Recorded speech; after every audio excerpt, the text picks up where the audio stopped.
In the crushing black of the deep, Evelyn and Mark face an ancient terror. When the ruins crack open and the ocean itself turns against them, survival isn't the goal anymore, it's a fleeting dream. Something is awake, and it's already hunting. The Abyss Voyagers slid silently through the crushing blackness of the Pacific's Hadal Zone, a place so deep that sunlight was nothing more than an ancient rumor. Their mission seemed straightforward: explore the strange submerged ruins spotted by satellite imaging. But nothing about the ocean depths is ever simple. Down there, it's not just darkness you face. It's the unknown, pressing against the hull, whispering through every creak of the metal. Leading this ambitious descent was Dr. Evelyn Hartmann, a marine archaeologist who had built her career digging secrets out of forgotten waters. She wasn't here chasing fame. Evelyn craved understanding, an ache so deep it had driven her to dive into the planet's most silent graveyards. Her presence commanded the tiny crew, though she rarely raised her voice. It was in her eyes, sharp, relentless, the eyes of someone willing to stare back at whatever horror might blink first. Manning the controls was Mark Reyes, a former naval pilot whose calm hands had steered vessels through underwater storms and glacial wreckage. Mark didn't scare easily. But even he couldn't shake the feeling that something was wrong with this mission.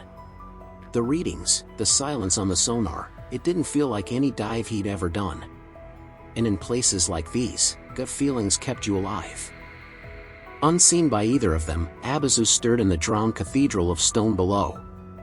It was no mere creature. Abyzou was ancient malice given flesh, bound by rites that time had almost erased.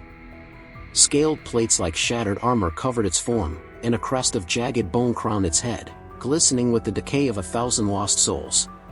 As Abyss Voyager edged closer to the ruins, the ocean seemed to grow heavier, the pressure not just physical but psychological.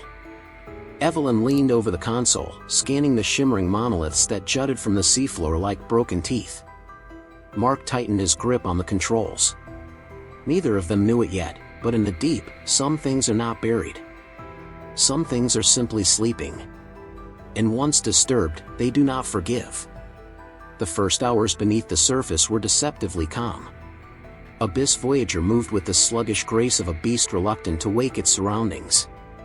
Every now and then, the lights would catch drifting clouds of plankton or a shimmering school of ghostly fish, but otherwise, there was only the heavy, impenetrable darkness, pressing from all sides. Mark monitored the controls, his fingers brushing the cold metal like a pianist rehearsing a funeral march. Beside him, Evelyn pored over the external cameras, scribbling hurried notes about the crumbling structures that emerged from the shadows like the skeletal remains of a long-forgotten empire. Huge columns, half-collapsed arches, and walls adorned with alien patterns whispered of a civilization that had sunk before humanity ever etched its first history. The pressure inside the vessel seemed to rise with every passing minute. Not just the ocean's weight, but something deeper, a gnawing tension that neither of them dared to name yet. Even the mechanical hum of the engines seemed muted here, swallowed whole by the void. "This isn't just ruins," Evelyn muttered, mostly to herself. "It's a tomb." Mark glanced at her but said nothing. He had spent enough time at sea to recognize a truth when he heard one. As they maneuvered deeper into the sunken labyrinth, a strange reading flickered across the sonar. A blip, massive, motionless, hidden behind one of the crumbled towers. Mark tapped the screen, frowning. A whale? A mound of collapsed stone? Or something else? Before he could say anything, the Abyss Voyager's spotlights caught a glimpse of it, an opening. Not just a natural cave or a fracture in the seabed, but a perfectly carved portal, framed by monolithic slabs bearing symbols that defied all known language. Symbols that almost seemed to twitch in the shifting current, mocking their ignorance. Evelyn's breath fogged the glass of her helmet. She leaned forward instinctively, drawn toward the entrance like a moth to an unseen flame. Mark instinctively slowed the vessel, the warning bells in his mind screaming at him, but it was too late. Something shifted inside the portal. At first, it was subtle, a slight tremor in the water, a distortion in the light beams. But then the sonar let out a shrill, warbling whine, as if the abyss itself had cried out in protest. Mark stiffened at the controls. Evelyn froze, pen slipping from her fingers. the Abyss Voyager groaned as if clutched by an invisible hand. An oppressive hum filled the cabin, setting their teeth on edge. It wasn't just mechanical failure. It was a resonance, a vibration crawling into their bones. Without realizing it, they had crossed a line. Not just physically, but spiritually. They had entered a sacred space, a forbidden place sealed by time and fear. And deep within the ruins, Abyzou stirred again, not out of curiosity, but out of hunger. Had they turned back then, maybe the ocean would have forgiven them. But some trespasses demand blood, and the Abyss was already awake. The Abyss Voyager hovered near the carved portal, spotlights probing the ancient darkness beyond. Evelyn tapped furiously on her notepad, her heart hammering against her ribs. She had never seen anything like this, not in books, not in scattered records from half-mad sailors, not even in forbidden myths whispered in old maritime towns. This was older. Forgotten. And suddenly, she wasn't sure if forgetting had been mercy. Mark scanned the sonar again, his brow furrowed. The anomaly they'd detected earlier was gone. Or rather, it had moved. A cold shiver traced his spine. In the depths, movement was never good. Down here, even the dead things could sometimes stir. The comms crackled with static, a low rumble rising beneath it, almost like a voice, distant and guttural. Mark instinctively muted the channel, but the sound lingered in the very walls of the vessel, a deep vibration crawling through the metal like a living thing. Something massive brushed past the Abyss Voyager, nudging it with the gentleness of a drifting whale, and yet, the force behind that gentle nudge made the entire hull groan under pressure. Evelyn grabbed the console to steady herself, her eyes darting to the cameras, but there was nothing. Only the eternal black, thick and swallowing. "Did you see that?" she asked, her voice barely above a whisper. Mark didn't answer. He tightened his grip on the controls, steering away from the portal inch by inch, the instincts of an old sailor screaming in his bones. But curiosity, that eternal curse of humanity, burned brighter in Evelyn's mind. She adjusted the external mic sensitivity, filtering through the static, desperate to catch another fragment of that deep sound. It came again, a howl, but not like any whale or sea creature. It was ancient, furious, a wail of betrayal and hunger so profound that it made Evelyn's stomach churn. It didn't just echo in her ears, it clawed at her mind, dredging up a primal terror that civilization had buried deep within. Lights flickered. The oxygen monitors beeped erratically for a second. A low pulse, almost rhythmic, pulsed through the ship, like a heartbeat, or footsteps, coming closer. In that suffocating silence, Evelyn realized the truth: this wasn't just ruins. They were not exploring a dead place. They had stumbled upon a living tomb, a wound in the fabric of the world, and whatever had been imprisoned here, was waking up. Mark finally broke the silence. "We need to leave," he said, voice hoarse, knuckles white on the joystick. But as he turned the vessel, the sonar bloomed with new signals, large, shifting, rising from the depths behind them. One wasn't enough to trigger full panic. But the second, the third, the fourth, made it clear. They were not alone. And they had overstayed their welcome. If they still had a chance to escape, it was slipping away with every beat of that monstrous, echoing heart. The Abyss Voyager drifted through the dead water like a wounded animal. Every sensor, every light, every whisper of machinery inside the vessel seemed to pulse with the same chilling rhythm that now dominated the black ocean. Something ancient, something wrong, was rising. Evelyn pressed closer to the glass viewport, her breath frosting the surface despite the regulated cabin temperature. Beyond the swirling mist of disturbed silt, she caught fleeting glimpses of movement, not chaotic, not frantic, but deliberate. Purposeful. It wasn't random currents or marine life. It was something thinking. Watching. Mark's hands flew across the control panels, trying to reroute auxiliary power and stabilize the ship. He knew they were too deep to surface quickly. Ascending from this depth was a delicate process. A rapid ascent would kill them just as surely as what lurked outside. Suddenly, the vessel jolted violently to the left. A heavy impact, low and resonant, like a battering ram striking the hull. Equipment crashed against the walls, alarms blared. Evelyn slammed against her seat, gasping, her ears ringing with the sudden pressure shift. Mark cursed under his breath, struggling to steady the ship. Through the external cameras, they finally saw it, a massive silhouette moving between the shattered ruins. Not sleek like a whale, not familiar like a giant squid. It was something different altogether. Abyzou. Its form was grotesque and mesmerizing all at once, armored plates along its serpentine body, barnacle-crusted ridges, massive clawed limbs that dragged through the sediment like the limbs of a fallen god. Its head crowned with jagged spines, its mouth an impossible maw of darkness that pulsed in slow, monstrous breaths. And its eyes, if they could even be called that, were deep fissures in its skull, glowing faintly with a sickly bioluminescence, like dying stars sinking into black holes. Those eyes locked onto the Abyss Voyager, and Evelyn felt it, a raw, primal hatred, not born of hunger alone, but of vengeance. It had been trapped down here. Imprisoned. Forgotten. And now, awakened. Mark yanked the vessel into a desperate retreat, but the creature gave chase with terrifying speed, surging through the ruined corridors of its underwater tomb. Every movement shook the ocean itself, waves of force battering the fragile human craft. Evelyn scrambled to activate the emergency distress beacon, knowing full well that no one would ever reach them in time.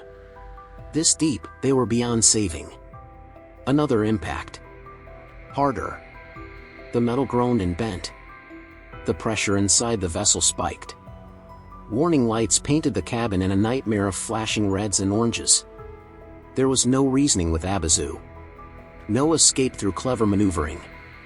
In the eyes of the ancient beast, they were intruders, thieves disturbing sacred ground. And for that, there would be no forgiveness. Only judgment. Only death. Inside the Abyss Voyager, chaos reigned.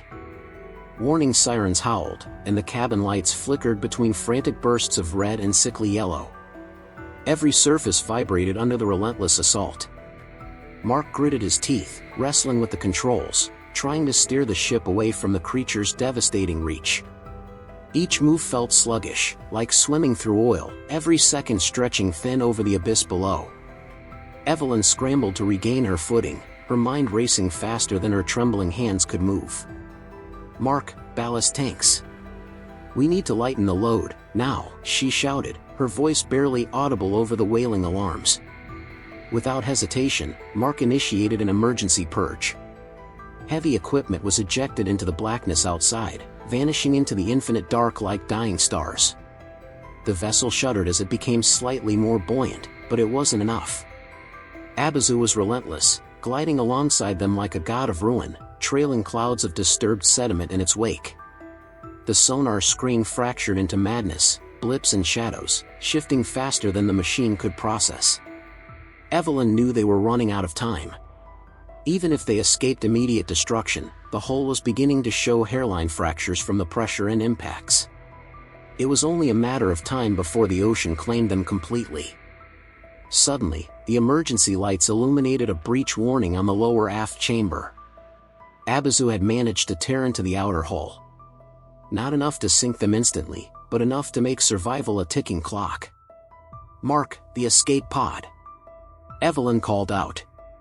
She didn't want to say it, the bitter taste of it stuck in her throat, but they both knew. If they stayed aboard, they would die. If one of them launched the pod, maybe there was a sliver of a chance. Mark shook his head. "Pod's only got room for one."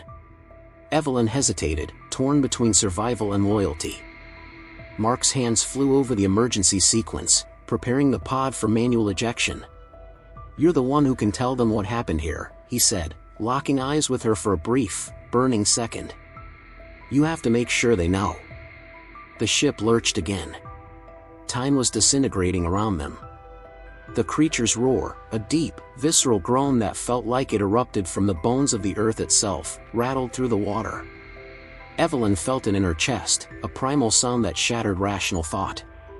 Abyzou was not merely a predator, it was wrath incarnate, and the ocean was its hunting ground. Mark shoved Evelyn toward the pod, slamming the activation switch. The small capsule hissed and shook, readying for launch. As the seals closed, Evelyn caught one last glimpse of him, standing tall at the helm, hands steady even as the abyss came crashing down around him. Then the escape pod fired away, propelled into the crushing darkness. Inside, Evelyn clutched the narrow straps of her seat, heart pounding, breath shallow. She dared a glance back through the tiny viewport, just in time to see the Abyss Voyager swallowed whole by the darkness, Abyzou's monstrous form twisting and coiling in the wreckage like a serpent claiming its prize. Alone, adrift, and bleeding into the dark waters of the abyss, Evelyn could only hope that she hadn't traded one death for another. The escape pod drifted through the cold, crushing dark, a fragile shell lost in an endless sea of black. Evelyn sat frozen, staring into nothing, each shallow breath fogging the tiny viewport. Somewhere out there, beyond her reach, Mark was making his final stand, not against the abyss, but against something far older and far crueler. Inside the Abyss Voyager, Mark knew the end was closing fast.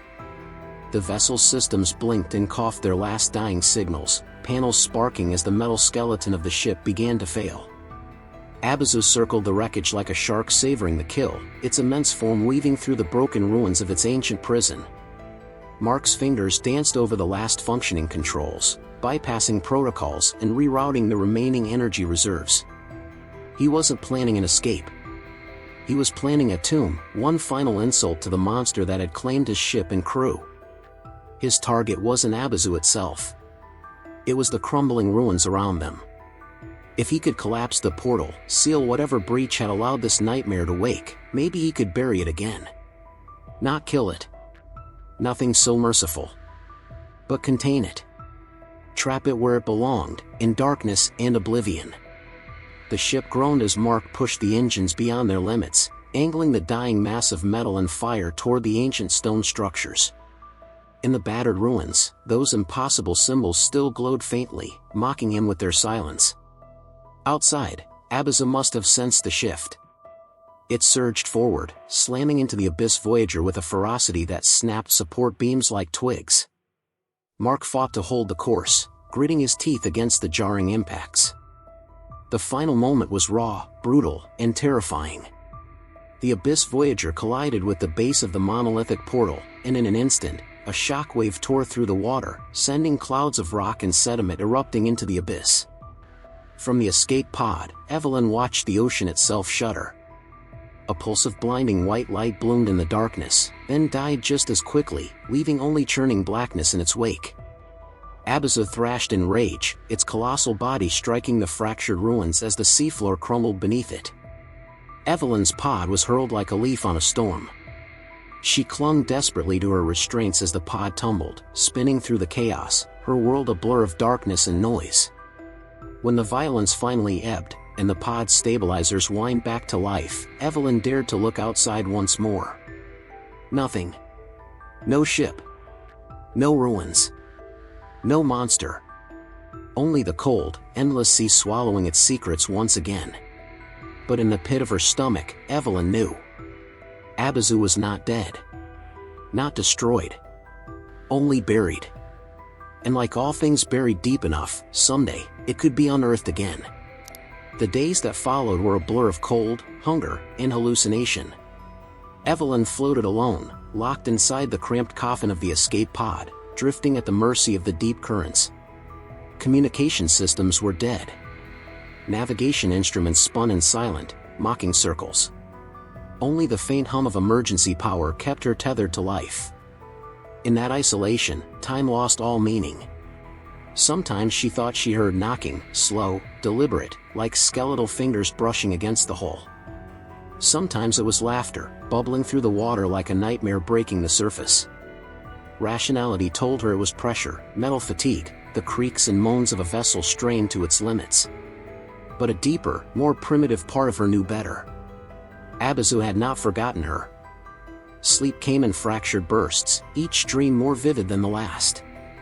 In them, she wandered endless stone corridors beneath the waves, the walls alive with writhing symbols that breathed and bled when she touched them. She heard Mark's voice calling her from somewhere impossibly far away, warning her to stay awake, to keep moving. But the deeper she drifted into those dreams, the closer she felt to the same ancient hunger that had awakened beneath the ruins. the ocean outside remained eerily calm. Too calm. As if it, too, was holding its breath. Evelyn rationed the meager supplies in the pod, a few sealed water pouches, emergency protein bars that tasted like ash. Each bite felt heavier, more desperate. Each sip of water was a stolen defiance against the slow decay gnawing at her mind and body. Hours, or maybe days, later, the pod's external sensors pinged weakly. Landmass detected. The battered remains of her salvation floated into a shallow basin near a forgotten atoll, half-eaten by coral and time. She didn't hesitate. She triggered the emergency surfacing sequence, feeling the pod shudder and groan as it rose toward the unseen light above. When she finally broke the surface, gasping at the humid air, the world seemed alien. Gray skies stretched endlessly overhead, and the sea churned restlessly beneath. She lay in the pod for what felt like an eternity, too weak to move, staring up at the swirling clouds. But the silence wasn't empty. Somewhere beneath the surface, something stirred. A whisper, just at the edge of hearing. A promise. A curse. She was free, for now. But the debt of survival demanded payment. And Evelyn knew she carried more than just memories back to the surface. She carried a seed of the abyss. Weeks passed before Evelyn was found, dehydrated and delirious, washed ashore on a barren stretch of reef no chart dared to name. The rescue team thought she was hallucinating when she spoke of ruins beneath the ocean, of ancient monoliths and beasts that defied understanding. They chalked it up to trauma, to oxygen deprivation and the ravages of isolation. But Evelyn knew better. The nightmares didn't fade after her rescue. If anything, they grew worse. She saw Abyzou's monstrous form in every shadowed corner, felt the rumble of its impossible heartbeat beneath every floor, every wave. The doctors said it was PTSD, natural after what she endured. They prescribed pills, soft words, promises that it would get better. It didn't. At night, when the world quieted and only the sound of the wind pressed against her windows, Evelyn would hear it, a low, bone-deep hum that resonated through the ground itself. A sound she recognized instantly, because it wasn't human. It wasn't even earthly. It was the abyss calling her back. She tried to return to normal life, working at a maritime research institute, filing reports about safe, shallow dives in warm, clear waters. But even surrounded by crowds and sunlight, she felt isolated. Contaminated. A survivor of something the world refused to believe existed. Out of desperation, Evelyn began combing through obscure maritime records, sailors' logs from centuries past, whispered tales traded in salt-stained taverns. And the more she dug, the more she found. Hints of a beast worshipped and feared by ancient seafaring cultures. Warnings carved into coral walls long reclaimed by the tide. Maps that showed forbidden zones, places mariners avoided without ever explaining why. Different names across different cultures, but always the same pattern, a deep wound in the earth, a forgotten gate, and something unspeakable sealed within. She wasn't crazy. She wasn't alone. Abyzou was real. And worse, its imprisonment had been fractured. Sometimes, late at night, Evelyn would catch glimpses of movement in the sea mist beyond her window. A ripple without a source. A shadow slithering across moonlit waves. A presence that didn't belong to the living world. She realized with growing horror that Abyzou hadn't just returned to sleep. It was searching. It had marked her. And no matter how far she fled from the ocean's edge, she would never truly escape the echoes of the abyss. At first, Evelyn thought it was just her imagination. The odd shiver running down her spine when she stepped near the shoreline. The strange tightness in her chest when the mist rolled in from the sea. The dreams, those had never stopped, but now they carried something new, a sensation of being pulled, as if invisible tendrils were threading through her veins, tying her to the depths. It wasn't until the physical changes began that she truly understood the magnitude of what had happened beneath the ruins. Small things at first. A faint discoloration under her nails, like the deep blue of abyssal trenches.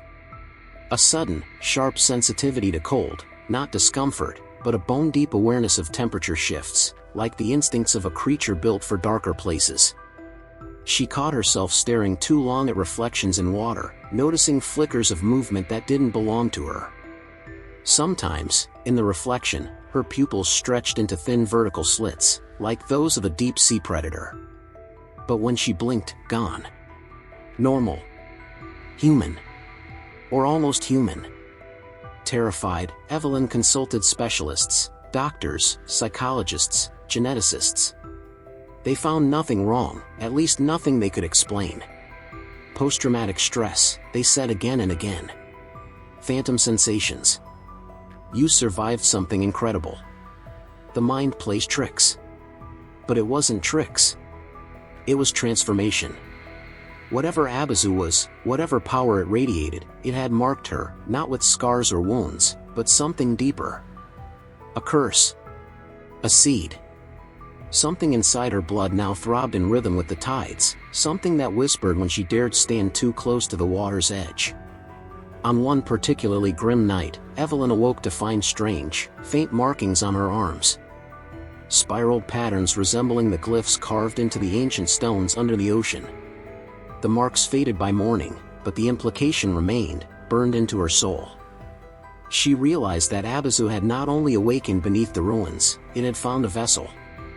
And whether she liked it or not, she was now bound to the abyss in ways she could not undo. The ocean had not let her go. It had claimed her.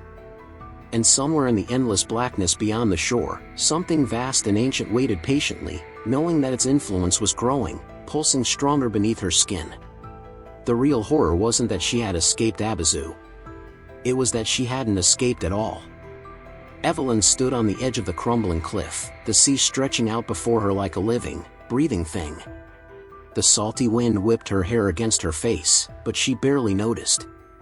Beneath the rhythmic crash of waves, she could hear it, that low, thrumming beat that no one else seemed to notice. A pulse that matched the one now coursing through her own veins. The world had moved on. Reports of the Abyss Voyager's disappearance were filed away under tragic accident.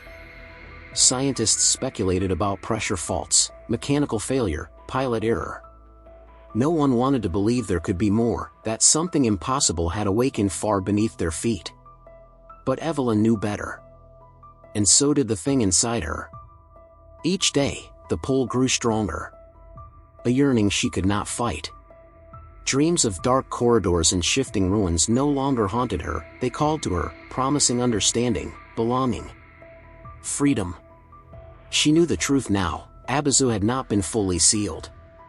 It was only resting, waiting, rebuilding its strength through the one link it had managed to forge before the tomb collapsed. Her. A seagull cried overhead, but the sound felt hollow, distant, unreal. Only the sea mattered now. Only the abyss. Slowly, almost reverently, Evelyn stepped forward.